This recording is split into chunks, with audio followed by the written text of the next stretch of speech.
నీ జీవితం ఎండిని ఎడారిలాగా అనిపిస్తుందా? దేవుడు అక్కడే ఒక కొత్త మార్గం తయారు చేస్తున్నాడు.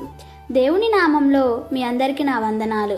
ఈరోజు సాయంత్రము దేవుడు మనతో మాట్లాడుతున్న మాట, ఇదిగో నేను ఒక నూతన క్రియ చేయుచున్నాను, ఇప్పుడే అది మొలుచును, మీరు దానిని గ్రహించలేదా? నేను అరణ్యంలో త్రోవ కలుగజేయుచున్నాను, ఎడారిలో నదులు పారజేయుచున్నాను. యెషయా 43వ అధ్యాయము 19వ వచనము. కొన్నిసార్లు మన జీవితం ఎడారిలాగా ఖాళీగా అనిపిస్తుంది. ప్రార్థనలు చేస్తున్నా ఏ మార్పు కనిపించదు. నువ్వు చూడలేకపోయినా, నువ్వు అర్థం చేసుకోలేకపోయినా దేవుడు నీ జీవితంలో కొత్త మార్గం తయారు చేస్తున్నాడు.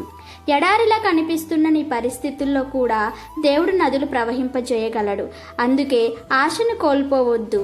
దేవుడు ఇంకా పనిచేస్తున్నాడు. ప్రార్థన: ప్రభువా, నా ఎడారి లాంటి పరిస్థితులను ఆశీర్వాదాలుగా మార్చు. నీ మార్గంలో నడిచే విశ్వాసం నాకివ్వు. ఆమేన్.